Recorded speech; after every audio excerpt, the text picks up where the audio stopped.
Иргэний нисхийн ерөнхий газрын нислэгийн хөдөлгөөний удирдах газар өнөөдөр дахин 2 локатор буюу Баянгор аймгийн Бөмбөр, Дорногов аймгийн Сайхан дулаан суманд ажиглалтын 2 станц суйрлуулан үйл ажиллагаандаа ашиглаж эхэллээ. Ажиглалтын локатор нь манай улсын агаарын зайд нислэг хийж байгаа бүх онгоц хоорондын нислэгийг агаараас шууд хянаж хийгдэж байгаа нислэгүүдийн зайг тодорхойлж удирдан чиглүүлэхэд чухал нөлөөтэй. 2012 оноос өмнө манай улсын агаарын зайд нислэг үлдэж байгаа онгоцуудыг ийхүү агаараас бүрэн хянах ямар ч боломжгүй байсны дээр харин 2012 онд Хинтээ аймгийн Бор өндөр, Хөвсгөл аймгийн Мөрөн, мөн Улаанбаатар хотод 3 ажиглагч станц суйрлуулснаар олон улсын нислэгийн аюулгүй байдлыг хангаж ажиллах боломж бүрджээ. Өнөөдрийн байдлаар иргэний нисхийн ерөнхий газар 7 ажиглагч станцтай болоод байна. Энэ нь нийт агаарын зайн 14600 м-ийн өндөр буюу 80%-ийг хянах хүчин чадалтай болж, өнгөрөлтийн нислэгийн 80%-ийг ажиглалтын удирдлагаар хангах боломжтой болж, техникийн боломж нь өндөрсөн байнамаа.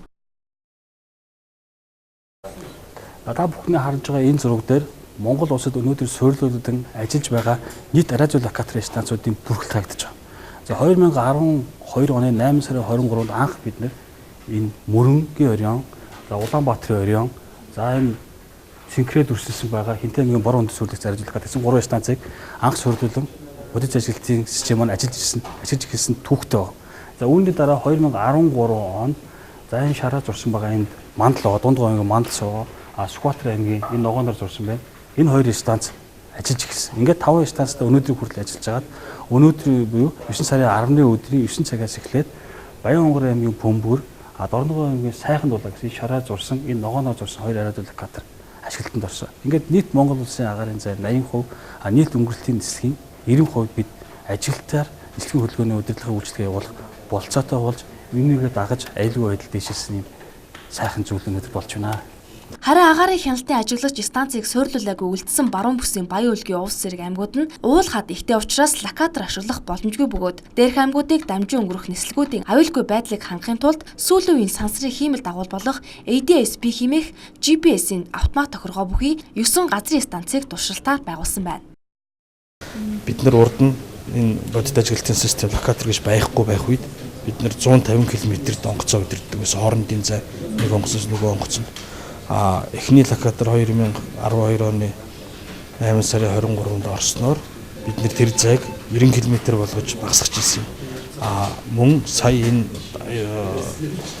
2014 онд 2 дахь локатор авснаар бид нэр 60 км болгож багасгаж ирсэн. Одоо энэ 3 дахь үетэй энэ 2 радио локаторыг хүлээж авснаар Монгол улсын хөгжийн үндсэндээ 80% бүрхэлтийн харж боломжтой болсон болохоор бид нэр энэ хоорондын 2 онгоцны хоорондын зай 30 км болгож багасгасан. Энэ нь одоо бид нар өнгөрсөн яг 9 сарын 1-ээс энэ 9 сарын 1-ний хооронд судалгаагаар үзэхэд 1832 онгоцны агаарын хөлөг нэмэгдсэн бөгөөд 1.3%-аар өссөн өсөлтөд харагдаж байна. Энэ нь бол цаашдаа өсөөл явна гэсэн үг.